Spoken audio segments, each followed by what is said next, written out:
Hello, everyone. This is episode 3 of Jono's World. And today I have with me my buddy Josh. Josh is a coal miner from Appalachia. I've known Josh since high school. There's probably some prom photos floating around on Facebook, I'm sure. But Josh has been a coal miner, I think, you said for 15 years? Yes, sir. Yeah, for 15 years in Appalachia, which in today's setting is quite the rare feat. So yeah. So Josh, where are you living now? Well, I lived in Neon for 36 years, and my wife, she just started being a teacher like 2 years ago, Hmm. and we found a place in Eola, Kentucky, and we just up and bought a double wide and moved over here after 36 years of living in Neon. Nice, nice. In Neon, Kentucky, for those of you guys don't know, is pretty close to Virginia. But what's the population in Neon? I think 1,500 at the most. What is the population post flood in Neon? Oh gosh, maybe 1,000. Yeah, yeah. That It was It wiped about devastation. everything out. They talked for a while about just completely leveling the town. Yeah. Hey, before we talk about coal mines, let's talk about that. Because I saw the pictures of Neon. Jenkins wasn't so bad. It got into Hardy's. Areas of Jenkins, I'm sure, was worse than others, but um, Neon, and then like areas of Hazard, like that was a different Pikeville as well, but like Neon was gone. Like it looked like Hurricane Katrina. I mean, I went down and worked Hurricane Katrina in 2005. Um, it looked like that. Well, I got a funny story about that one. I was bossing a crew on third shift at the time, and my wife calls the mines and tells them, it's flooding. My husband needs to come home. And like you said, I've been in the coal mines 15 years, and my wife, that's the first time she's ever called me out from underground. And my wife, because that just ain't a job that you miss often in. Mm-mm. And anyway, she called and told them it was flooding that I needed to come home. And they call up there and they're like, Josh, we're sending a ride for you. Because we're 8 miles under there and we ride rail. Well, about 5 or 6 miles, and we ride rail to get in and out because, for rubber tire, it takes too long. And they got me out. Well, they hollered up there and said, we're sending you a ride that your wife said your basement's flooded. Mm-hmm. I said, well, oh God. That ain't that big a deal though. I don't. She knows how to turn the main water off. I don't see her calling me out over that. But anyway, I got outside and I got going down the road. No cell phone service whatsoever. Like it knocked out all the towers around. But nobody could get any cell phone service whatsoever. And I was going down the road and I noticed it was raining and stuff. But all of a sudden I go through water up to the hood in my car. And then I come to another place. The road like dips down and there's a big railroad track and it was up to the railroad track. And Wow. I was like, oh God, so I had to turn around and go back through that water. Just luckily, a man who lived in that holler knew another way out because I had just started working up there a few months ago and I wasn't familiar with the area. And he told me another way I could take that if it wasn't flooded or, a tree wasn't in the road or something like that, I could try to go. So I came out and made it to the dollar store parking lot in Macon, Mm-hmm. and they had the road closed down. So I sat there a few hours and I got on the dollar store's Wi-Fi and got a hold of my wife. And like her and my dad lived beside of me, was completely stranded. Like we go to a church down in the town of Neon called Refuge, and she was watching RPUs and sound system stuff floating down the road, watching cars floating down the road. Oh Like, my do lord. you remember the old Ashland station? Yeah. All you could see was the roof sticking up. Yeah, I saw pictures of that and I couldn't believe it. And she calls me, and of course she's panicking. The kids are panicking. So I'm like, I'm coming. I'm walking. And making dollar stores pretty far away from Neon, walking distance, that is.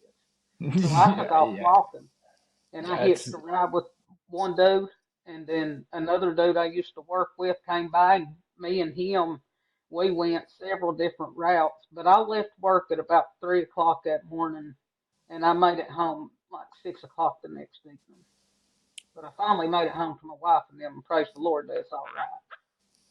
man. Left my car parked at the dollar store parking lot. Everything. I mean, like it would have made total and complete sense if they dozed Neon down and turned it into a lake. Like Yeah, that was the kind of devastation that was there. I mean, I am very surprised that they're still, keeping it around. I thought, they'll merge it with Jenkins. There'll be some sort of government grants for housing, something, but but it's still there.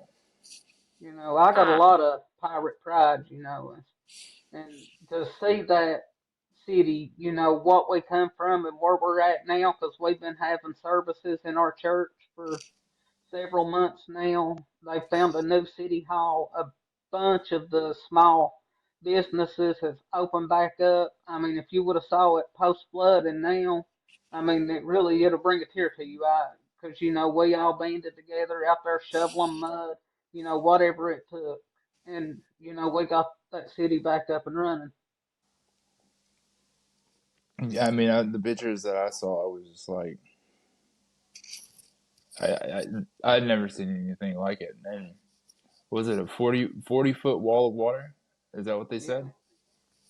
Oof, that is absolutely insane. And I there's know, still like, businesses in the town that has different signs on their building saying flood was up to here, and you like see yeah, them plumb up at the roof and everything else. yeah, I saw a few of those, like, you know, pictures of those pictures posted, like on, what's the Maggard's food shop right there, the dairy bar. Oh yeah, I don't know what they call it. We just call it the Dirty Hut. Yeah, they have one of those signs on there. Um, I mean, it destroyed all the schools. It was just complete devastation. I remember seeing pictures of places like Chavy's, which whenever they were saying it on TV, they were saying Chavez. And I was like, come on, y'all, it's Yeah, Chavy's. But just complete, trailers wrapped around trees and um, you know, just foundations of houses, no house. Um, yeah, it was just complete chaos. How does when you're driving through Eastern Kentucky, now what is it, a year and a half later? yeah, What's it look like? Because I haven't been in Eastern Kentucky in a minute. yeah. I mean, you can still see some of the damage, but like I said, we banded together and we brought it from what looked like just throwing your hands up and giving up to, I mean, very close in some places, even better because, we were very fortunate. We had several places come from out of state and stuff to give us help.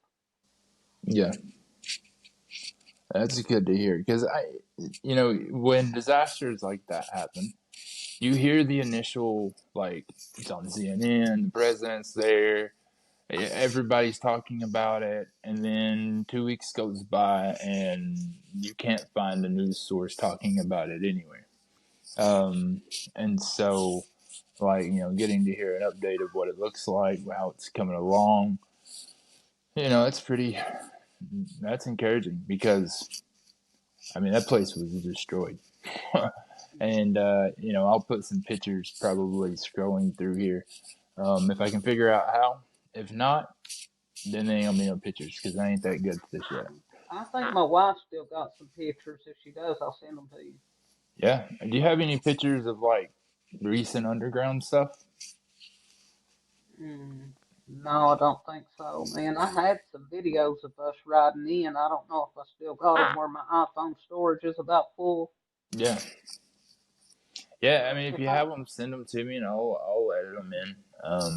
yeah, I'll even go take some. Yeah. Dude, Yeah, people we love ain't that. supposed to, but Yeah. People love that, and I have a lot of history of the coal mines and stuff on my page, like on Facebook.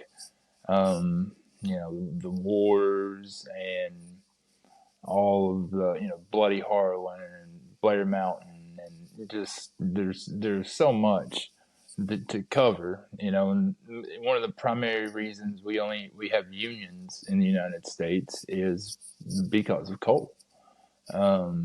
And so it was an industry that really, I mean, the term redneck comes, originally it comes from Scotland, yeah, as the workers that wore the Presbyterians. red bandanas to show they were Union. Yeah, but here in America, yeah, the coal miners of Appalachia, they banded together and all wore those red bandanas. My great grandfather, George Ewan, was one of those union working rednecks, and my cousin Bing tells me stories of his dad and his grandpa actually being terrified and like not going outside at night at different times because of their affiliation with the union, and just kind of how crazy it was back then. Yeah, Um, so we've come a long way since then. Even with protecting people from black lung and all that kind of stuff. But for you, growing up in Eastern Kentucky, what job options were you? You're coming out of high school, same time I was. Um, what job options did you have? well, it's about like everybody around here who goes underground. I was planning on going to the military, and like most people around here, my wife got pregnant at a young age. Had a baby out of wedlock. But the Lord's blood's done covered that, so that's fine. But anyway, yeah, it was that or flip burgers. And flip burgers don't really pay the bills, and then you want to give the kids the life you never had. Right. So, if you want to make money with just a high school education, then coal mines or leave. Which And is when why you're there and I'm not. Because yeah, I took one look at that ride in that you go in, and I said, I'm 6'5". yeah, I, that would be a rough life for you, man. yeah, Which you is not have easy on anybody, but a tall man especially be hard. I'm yeah 5'4". you got an event. You would have a distinct advantage over me under there. Yeah. A lot of um, people who say that, they're like, "Oh, you're short." I was like, "Yeah, but try reaching something on the top shelf at Walmart. It comes in handy under here, but not anywhere else." yeah, but try fitting into one of those 2004 Eclipse, one of those little bubble ones. Yeah, try Yeah. fitting in one of those. When I went to buy my first car, the dealer brought one of those over, and I literally like seat all the way back, fully extended out. I could not get my legs. Like I was folded in. I would imagine it's what Shaq looks like in a regular car. It's like Yeah. those things were terrible. So there's definitely advantages, but also you hit your head a lot more. Yeah. You ain't Doorways. got to worry about that, which I do underground, because it don't matter. Everybody's bending over. Just some got to bend over a little less than others. Yep. Yep. And especially when you're going in at 18, 19 years old, you're shoveling most likely, aren't you? Yep, well. I started out actually $10 an hour traveling around the different mines building seals, and they've outlawed those type of seals that I build now. But you would take solid 8-inch by 16-inch blocks, you would have to take a big old saw like they saw the concrete with the State Department, and you would have to saw a groove out in the bottom and then saw grooves out in the ribs and stack those blocks. And you would have to pour, if you know anybody who's worked underground, you say block bond, they know exactly what you're talking about because it's a mixture that you rub it on it and it hardens up about like cement, but it's to fill in all the cracks and leaks so no air gets through. And it's plumb full of fiberglass. And like if you get it under bare skin, it'll eat you up like poison ivy or something. Kind of like And I did rolling. that for $10 an hour until I got my 45 hours in. And then I went and shovel belt for about a year for a little dog hoe company, just anybody who would let me get my foot in the door. And I went up to $15 an hour after I got my 45 days in. I thought I was balling then, and Now had a talk rough spell. tell people about that part because I would imagine apart from the Eastern Kentucky people that's on my Facebook, not a lot of people have contacts for coal mines. So that 45 days, what is that? Well, whenever you get your initial Irish training, you got to work in the state of Kentucky. You can't touch no equipment for 45 days. It's state law, and you got to be within sight and sound of a certified coal miner, which means somebody who's had their 45 days in an experienced coal miner. Now, And when you're under the 45 hours, do you have a different color hat on? no, 45 days. Yeah, you got to wear 45 either. days. If you're Kentucky, you're a green hat. We call them green beans. And then you got your red hats in Virginia. Mm. Virginia and Kentucky so close. Our border. I've actually worked just as long in Virginia as I have in Kentucky. I actually worked 8 years in Appalachia, Virginia. Listen, there's mines that cross the state line under there.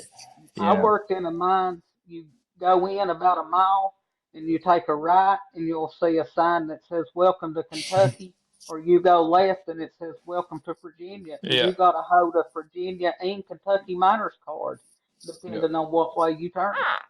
yep, absolutely. I remember whenever I did I never did it. When I was 18, I was working at Hardee's. I got my above ground license for surface mining and things like that. Um, and then I was like, nah, let's go to Kansas City.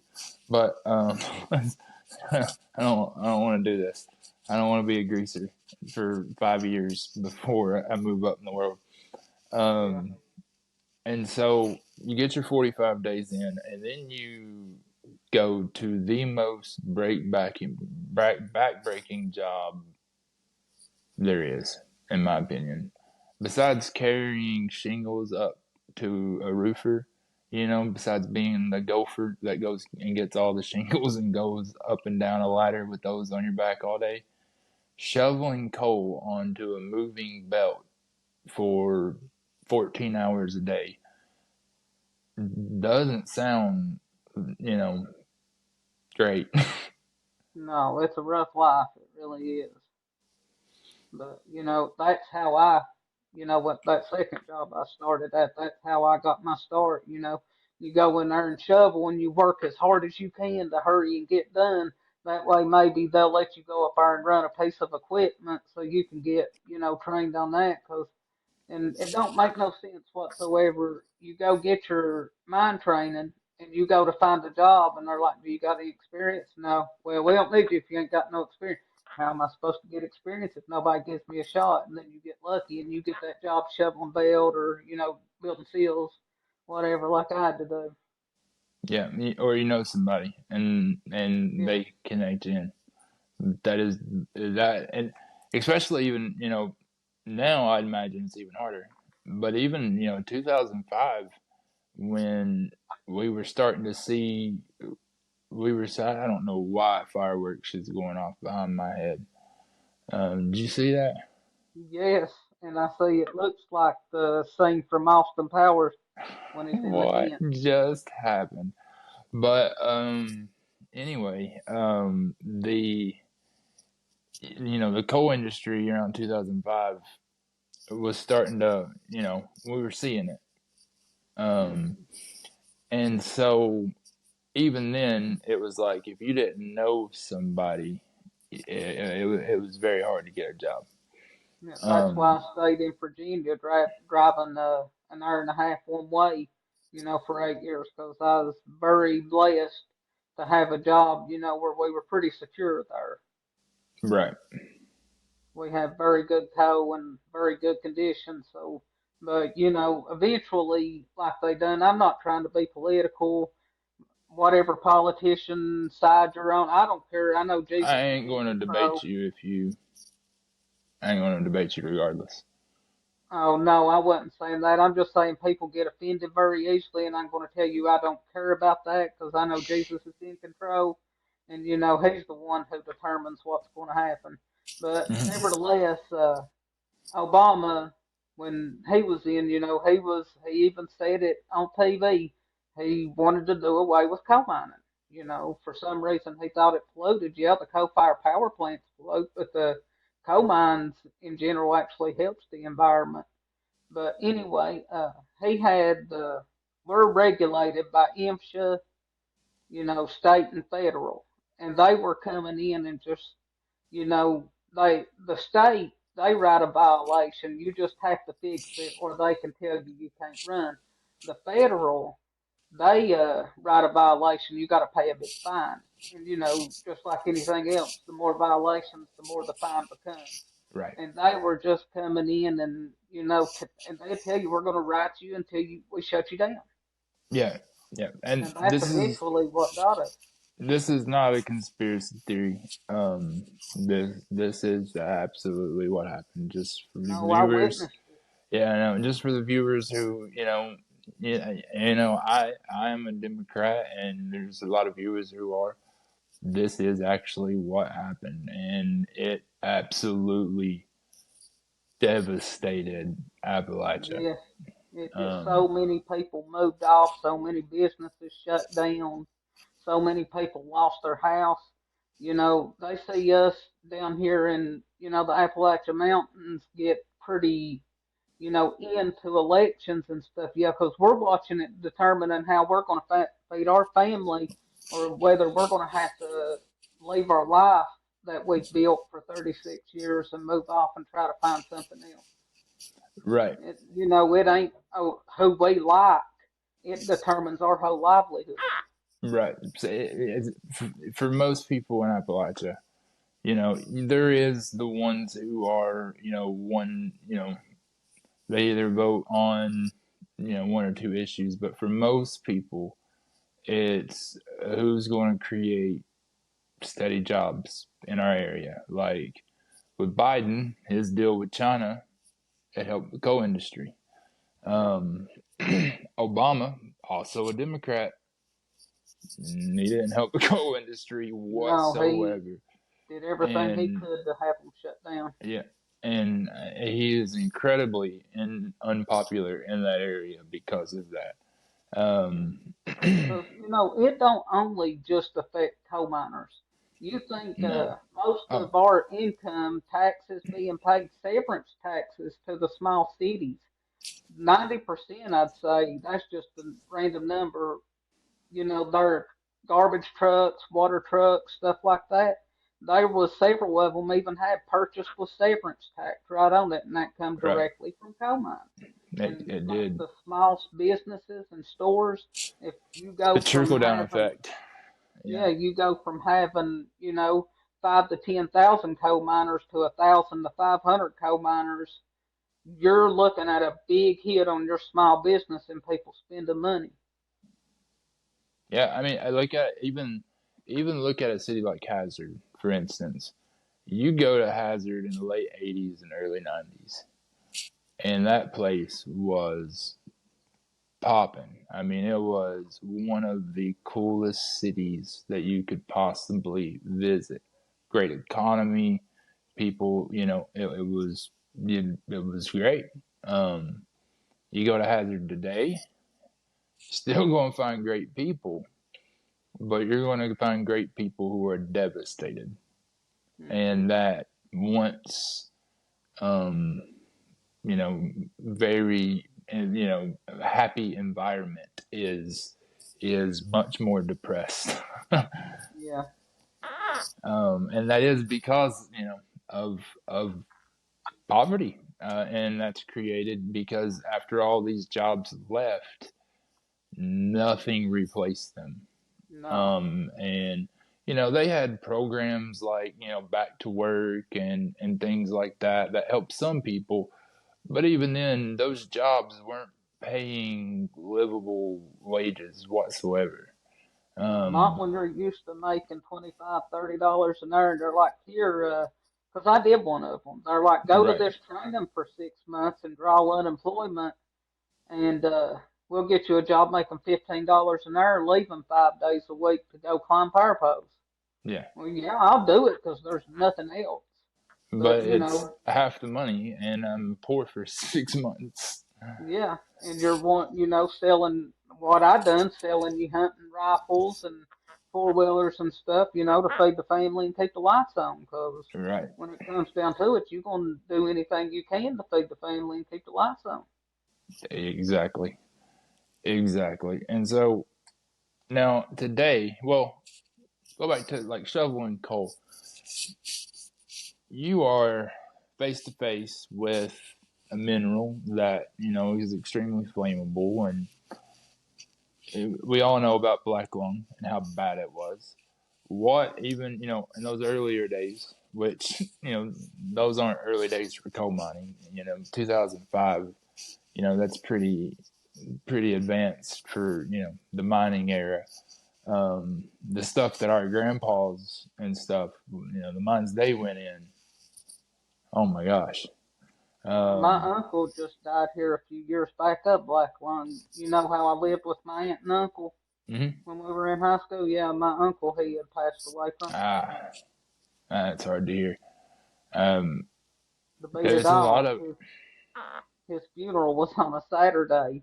And I told my foreman, I hope he don't see this at the time because he's a very awesome dude. Have a lot of respect for him, love him to death.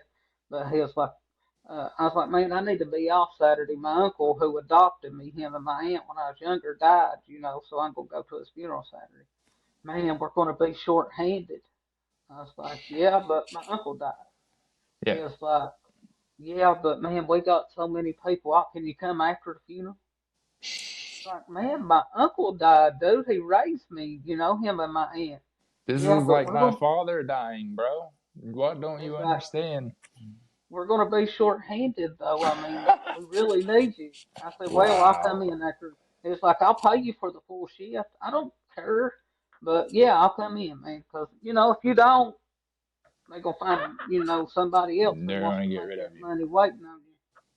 Well, they're gonna put you on the X list and look for every little mistake that you make if you don't do Well, exactly what they say. from what I've seen, it ain't just the coal mines. Neither every industry does that I've worked Oh, in. yeah. So that's standard workplace. Yeah. And so what were you wearing though, if anything, um, to protect yourself from the coal dust? Well, I just mainly wear earplugs, but I'm very good about, you know, I try to keep myself safe and I don't do dumb stuff, that get in the dust and stuff like that, like some people. But I mostly just wear earplugs. But, if I know, like, whenever I was on third shift, oh God, my power blinked. But if I'm on third shift and they're like, you're going to dust tonight, I'll take me a dust mask and I'll wear it. If I know I'm going to be in a real dusty environment, I'll wear it. But, Okay. you can't really trust the stuff, and it's not like the coal company's fault, but I don't It's know not if you know, foolproof either. there's been several coal miners, like thousands, get big settlements here recently because they were wearing dust masks, and it was proven in a court of law that the dust mask wasn't working, Yeah. So they're all getting big settlements, but half of them died before they've even got the settlement from black lung. Oh yeah, yeah. I've heard about that a lot actually. Um, and I mean, it's more mistreatment from an industry, that has a long history of that. But at the same time, you know, it's been the it's been the lifeline of those mountains for 140 years or so. Um, Now today, what does the typical day look like for you whenever you go underground? Do you still work those? I remember guys working 24-hour shifts back in the day. Um, Uh, what does it look like today for coal mining? First, like what do you do under there now? And well, then what's it look like? well, I'm what they call a belt boss now. Uh, like I have paper certified foreman, and I take care of all of the outbuy for. We're sharing the mines with Black Hawk. Like I told you, I was a part of a little company now, and we're actually contractors for this company. They give us our own section, which is about uh, 50 breaks long, but it's pretty big. It's hard to just explain it if you've never been under there. But you got the section, which is what you call in by, and you got everything leading up to the section, which you call out by, like your head drives, your belt lines, your power centers, safe havens, lifelines. And I'm responsible for everything out by on day shift. I go and I put my date, time, and initials saying that it's safe, and then I go outside and sign books saying that it's safe. And I take care of anything that needs to be took care of out by to keep the mine safe for the Now, is that the belt that's bringing the coal out of the mines, men. right? And so you are overseeing everything that's going on to that belt, making sure that belt's not going to fly apart and kill somebody. And this isn't, for someone who's never seen this, this isn't some little um, coal belt, some little leather strap that runs along and you're just tossing rocks on. No, it's about 50 inches Explain the wide room. and an inch Explain the deep. room that you're in, with this belt. Well, you got what they call breaks or pillars. We go 7 wide, which means you got 7 big blocks, and you cut them and you make or you make big old 100 by 50 foot squares, and you travel, through those, and that's where you set everything up at. As they advance up, cutting those pillars, you'll come behind them and put belt in, and then power centers and stuff like that. Right. Now, how tall? How what's the roof level under there? What's the what? What's your roof level under there now? Oh, the height. Well, about 4.5 to 5 foot high. I mean, it varies. You go through a real hard streak of sandstone, it'll drop down lower. You get some places where it's falling out like crazy, and I don't mean like the whole roof's falling, it's gonna kill somebody.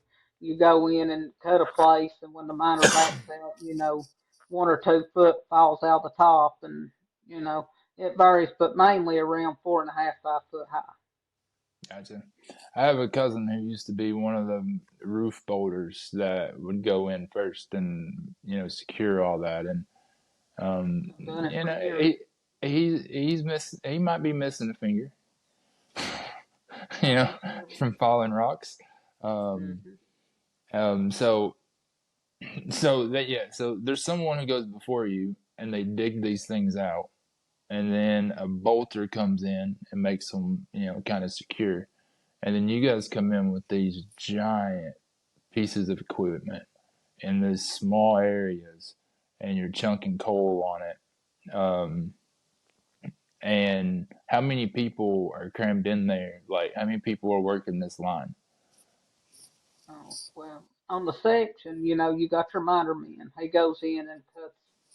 uh, those squares or pillars I was talking about. Mm-hmm. But you start out, you go 20 foot at a time every cut.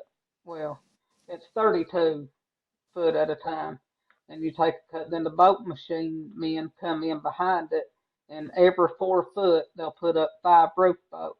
And a lot of people thinks that holds the top up. All that does is shift the weight over onto the squares or the pillars, and that's Right. actually what holds the weight up. And then you'll have the scoop man who comes in and cleans it, and you have the car men who, you know, hauls the coal from the miner to the feeder, and then the feeder dumps it on the belt. And as every time we move up, we add more belt, or when we're retreating, we do it in reverse, take it out. Then you have your repairmen and your boss. Nice. Nice. Now, what? Whenever you said you were roof boating for a while, right? Yes, sir. What's your closest call? And I to still what's your in as a roof closest boater all thank the time. you Jesus moment? Oh, well, I wasn't on a roof boater. I was actually running the scoop and almost died. Praise the Lord, he kept me. But I was working over in Virginia, and they were smothering out. It was falling out. And we take this metal mesh. It's wire screen, and it's pretty darn heavy. And they told me to go get some and bring it up for the drills so they could, put it up with their roof boats to keep the little stuff from falling. And I went to get it, and I pulled my scoop up, a foot or two away from it, and went in between it. And when I did, it came over on me. And Oh they Lord. estimated it weighing like 1,000 pounds. And Yeah, just yeah, yeah, praise Jesus, you know, it came and got me. It destroyed a disc in my back. It pretty much killed the nerves in my thighs. It destroyed all kinds of ligaments in my tailbone. But man, you talk about that's the first time I've ever prayed like I was going home. I mean, yeah. I prayed like this is my last breath. I'm going out of here because This is I it. wear a cordless headlamp and it had fell on the ground. And people don't understand how dark it is without a light under there. Like you can turn your light off and smack yourself in the face and never see it coming. And Facts. my light fell off. I'm sitting there in the dark, and that stuff slowly, bringing its weight down onto me. And I was lucky. We were little trackers and textures. Different mines have different Right. ones. And mine, the one I had at the time, if you press all 3 buttons and hold them, it'll send an alarm outside, and it'll tell them that you're in trouble and you need help. SOS signal. Yeah, so I was just blessed enough to barely reach my arm down there and hit that. And Now, I how was they? sitting there in the pitch dark trying to throw one piece at a time off of me, uh, and squalling for help and praying with everything I had, you know, just fight or flight. You're gonna fight to survive or you're gonna die. Now, you And probably did. Did you feel the pain or at that moment, or was it just adrenaline? oh, Just it's getting. pure adrenaline. You didn't realize you were hurt until later. Oh, I knew I was hurt, Okay. but I knew I needed to live too. Yeah. So, Now I got you. and I sitting there squalling for help, and finally the boss, they called up there and told him that, because a lot of people set those off on accident, but they finally called up there and they was like, Josh sent out a signal. They was like, you need to check on him, because anytime somebody accidentally sets that off, you still got to the foreman has got to put eyes on that person and make sure they're all right. Then they can call out and Right. say, oh, he accidentally hit it, or, get help. But he come down there, and there I was stuck. And by that time, man, it had set down so much on me, I was fighting for every breath I could get. And I was like, man, pull the scoop forward, pull the scoop. He's like, no, I don't want to hurt you. I said, pull the scoop forward. I'm not going to live long enough for you to throw all this off of me. Which I don't know if I would have or not. I That's how was it felt. in a state of shock. Hmm. And he starts throwing it all off. I mean, he gets in the scoop and pulls it forward, and I just collapse. I can't walk, can't feel my legs whatsoever. And they get me, and they're like, here, man, try to stand up. So I try to stand up, boom, they have to catch me. My legs are just gone. I don't know I don't know if I'm crippled at that time or what. And they're like, here, we're going to get you on the backboard. I was like, no, man, don't put me on no backboard. I said, you put me on the backboard, I'll never come back in. I said, just take me out. They was like, here, sit in the man trip. And that's whenever I figured out that my tailbone was. They was like, here, just sit down and drink this water on the way. I was like, no, man, I can't sit down. I was like, just let me lay down. And I got out there, and everybody else, I was like, oh God, is he dead? Because I was laying down on my stomach going out. And if you're hurt, protocols to put you on the backboard, but I kept refusing it because I just didn't want Yeah. that. I didn't because they put you on the backboard, they strap you down, put the neck Mm. brace on you, and probably cut you stuff off of you. And a belt's $150, just had to buy a new one and stuff like that. Boy, Boots don't three you hundred cut and those fifty dollars. boots. Don't you dare cut those boots off my foot. Yeah, and we got out there, man, and they called my wife. They're like, "Don't panic, but we just took your husband to the Clintwood Memorial Hospital by ambulance. He's all right, but you probably need to get down there." And they get down there, and I still can't walk. And that safety man, you know, that company was pretty big. I'm not going to say their name, which everybody's going to know who it is who sees this that's from around here anyway. But that Yeah. safety man was in there, and he is questioning me and all this. He's got to be there, and he's got to tell them to drug test me and all that. So that way, if I feel it, they can, just say you're on your own.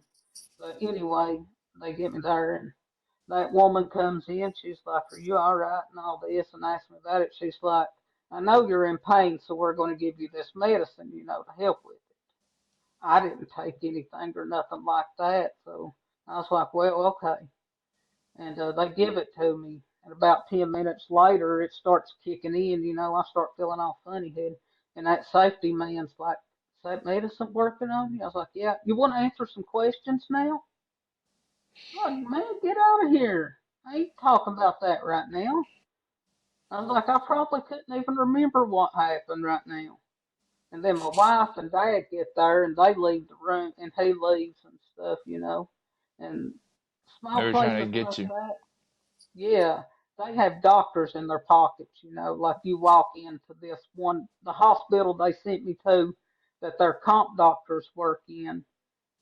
It has a big sign that this wing is bought by blank and blank coal mining. So I knew I was in trouble there. But they sent me back to work that day. They said, "You're on light duty. You can't do nothing but sit. But we're sending you back to work, so we ain't got to pay." They didn't say that. That's what it was. "We're sending you back to work, so we ain't got to pay comp."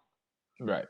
Okay, so I go back to work, and they're just constantly calling me up there to the office, like trying to get me to change my story, trying to, just anything to make them not liable. And then finally, they just harassed me. So, like 2 or 3 days later, they brought me up there and wrote me up twice because of something that happened in the accident. And, they was going to get rid of me just as soon as the doctor cleared me. So I was like, "Man, I quit." I said, "There ain't no sense in this." I said, "Y'all harassed me. I had to go get a lawyer and everything." Jeez.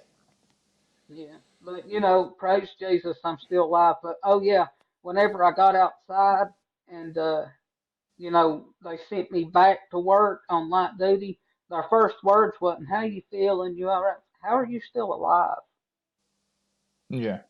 How are you still alive? But by the way, come change your stories, or we don't have to pay Yeah. you. So we can go ahead and fire you.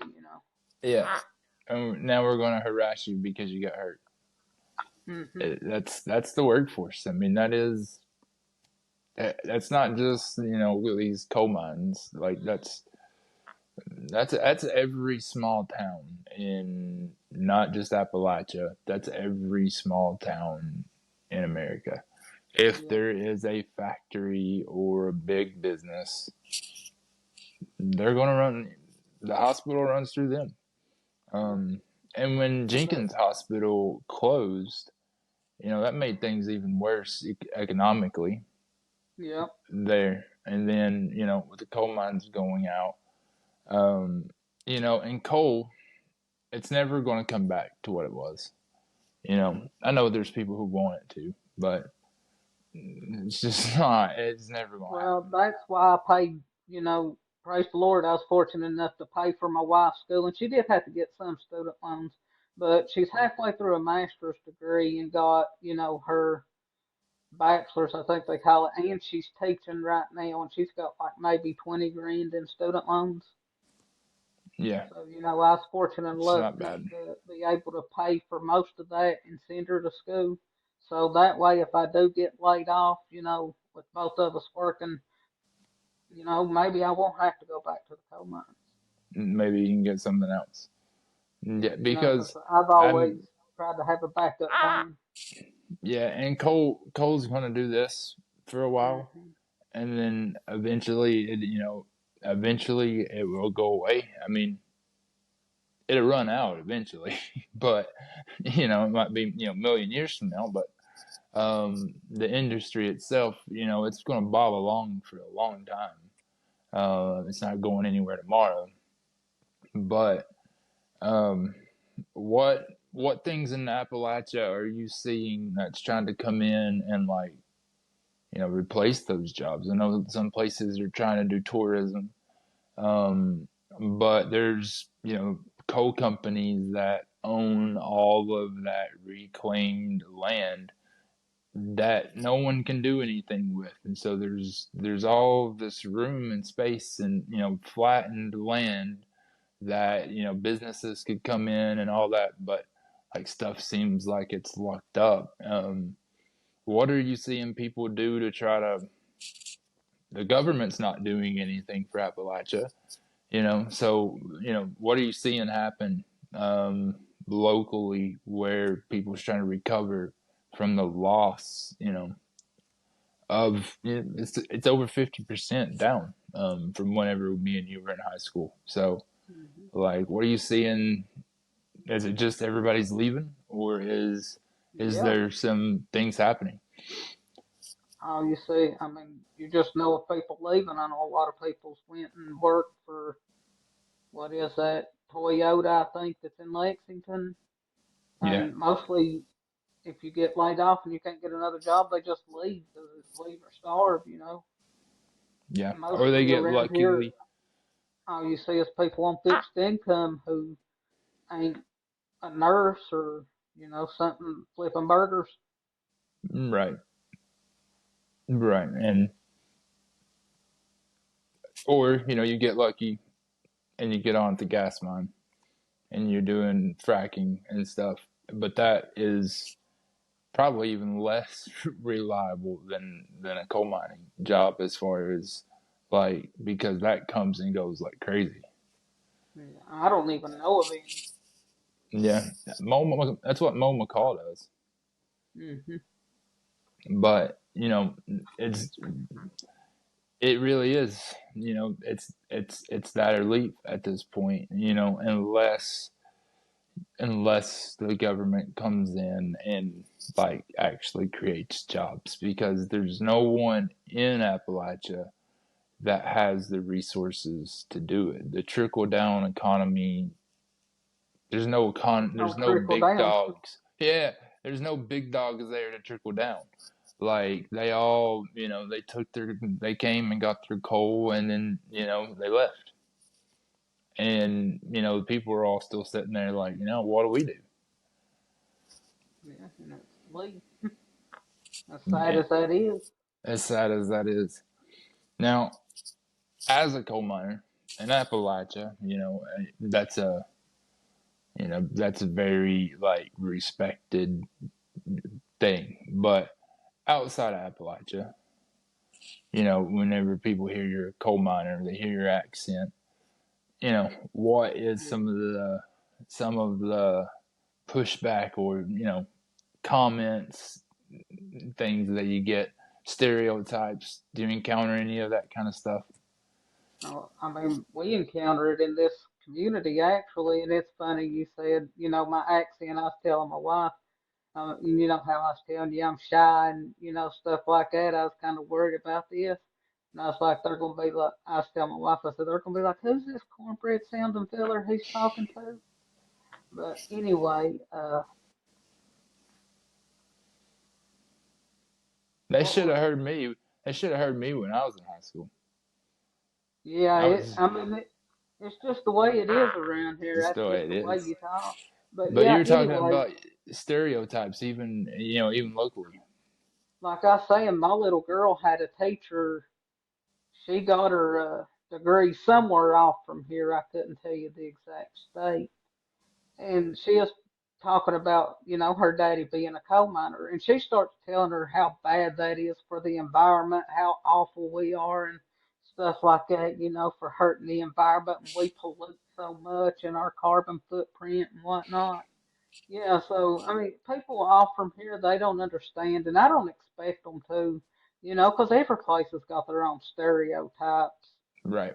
Anywhere you go, it's like that. But, Well, a it's lot of people don't realize the steps, the above ground mining that was causing a lot of that damage. That's long gone. yeah. That's, and I do remember, in the early 90s and things like that when the above ground mining was really booming. I remember creeks changing, the water changing colors in the creeks and things like that. But, they nowadays, they got all that, like, it is buttoned up.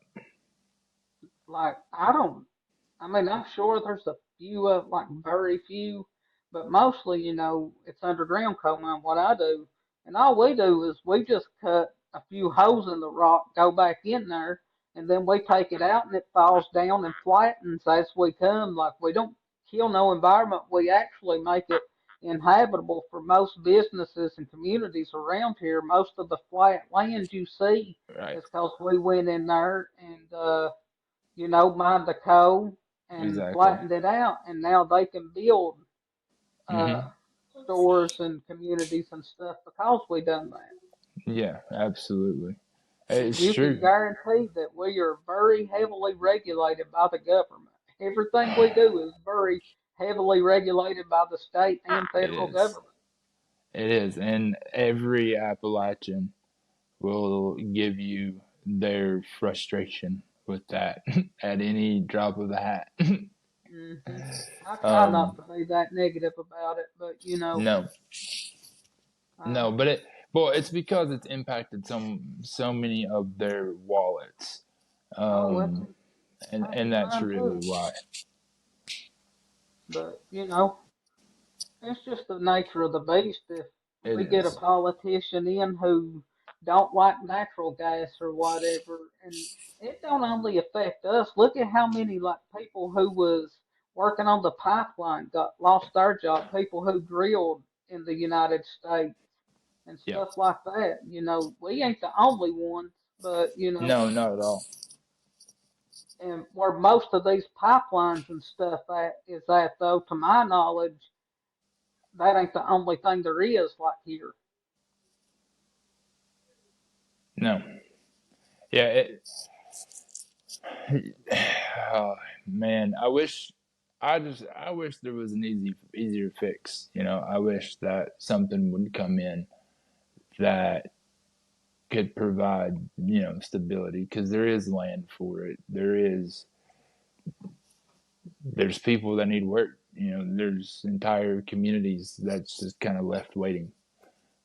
And Um, I tell you what, man, not just because I'm one, coal miners are some of the hardest and most loyal workers you'll find. If you oh, notice, coal miners that leave the coal mining industry to go pursue other careers, they move up very fast. yeah, they absolutely do. They absolutely do. I mean, Eastern Kentucky in general kind of produces that because you got to learn how to do things on your own there. I mean, Hmm. it's nothing like the city where everything is just at your fingertips to get easy. I mean, you got to do everything yourself, um, and so in general, people from Eastern Kentucky tend to have a work ethic that is just a little bit different because Yeah, Appalachia is just it creates a that too. different breed of people. I mean, you have to. You go, one time we had a fall and I had to work 7 days a week for a month straight, working 10 hours a day, driving three. Yep, And you have to come up and, come in every day and go pretty hard. absolutely. So You get that mindset mentality. yeah, and so how worried are you? And we'll wrap it up. But how worried are you about longevity of your career? You got 15 years in, but of things like black lung and all that, grabbing you down the road. Well, I mean, myself, I don't worry about it because, you know, It worry is what it about nothing, is. pray about everything. I put my wife through school, and if I was to get laid off, she'll be making an income.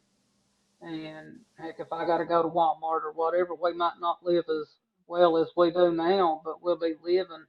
But I Right. don't worry about it.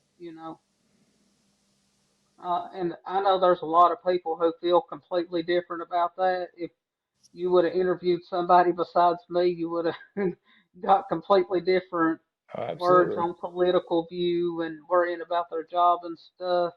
But man, the Lord has really grounded me and kept me through a lot. I know there's been several times that, like at one time I was telling you I should have died, or several times, when I know a lot of people who was not working but had a lot more experience to me, but I was still going to work every day. Right. Absolutely. That's man. That is definitely a blessing.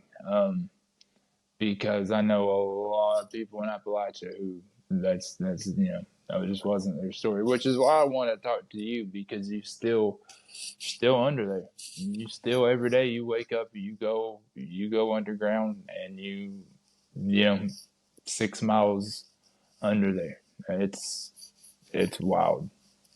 Very blessed. People, not a lot of that left in the world. Um, Yeah. and so And like yeah, we were talking about the stereotypes, man, and a lot of people think of coal miners as just old dumb hicks, who couldn't do nothing else. No, I work with people who has nursing degrees, engineering degrees, different stuff like that, man. It's just around here. Well, I got one boy. Heck, he had just got his nursing degree, and he's still underground because the money's better.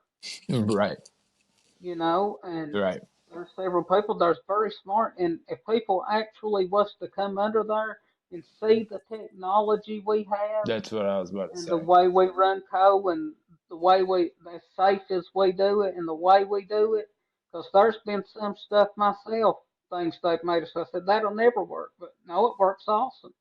But that stereotype, we're just all a dumb bunch of hicks down here, that go dig coal 'cause it's all they got.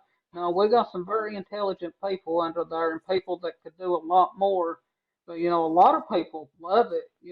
They're coal mining proud. That's a Right, very proud badge of honor to them. Like the mining stripes I wear. Hold on a second.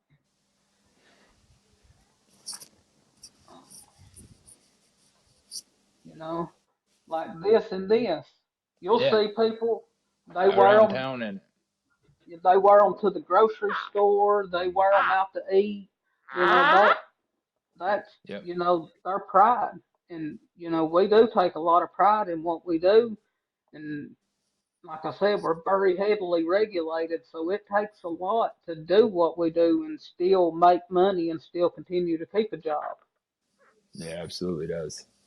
It absolutely does. And and you are in an industry that if you are there's so many people around you that would do anything for your job that Hmm. and, if you were to slack off or you not to be a hard worker or anything like that, you'd be out quick. Yeah.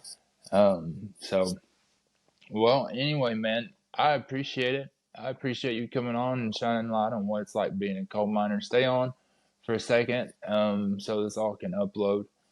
But I'm going to tag you, and people will be able to find you, through the post, and it'll be on YouTube, Facebook. It'll be cut up on TikTok, and then it'll be on Spotify later tonight. So I'll make sure I send you the links and all that kind of stuff. Awesome.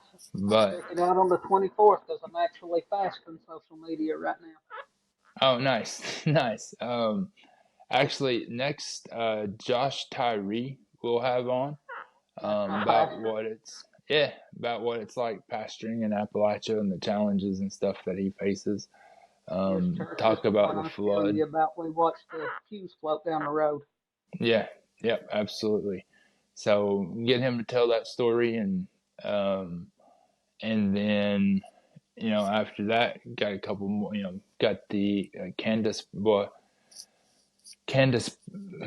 Teets now. I know her as Candace Parker from back in the day, but she is an Indigenous American. She's going to do a Thanksgiving thing with me. Got Ben Mohith, or Monteith, I think that probably is how you say it. He's a recording artist. And then Dan McLean in January, and who he is a Bible scholar. So a lot of cool stuff coming up. Yeah, man. Believe I'm going to be supporting you. I was telling people at work to check this out, man. If they don't want to watch it, at least give it a like. Yeah, absolutely. All right, y'all. You guys take it easy. Stay on. I'm gonna say bye to them. Everybody, we will see you on the next episode.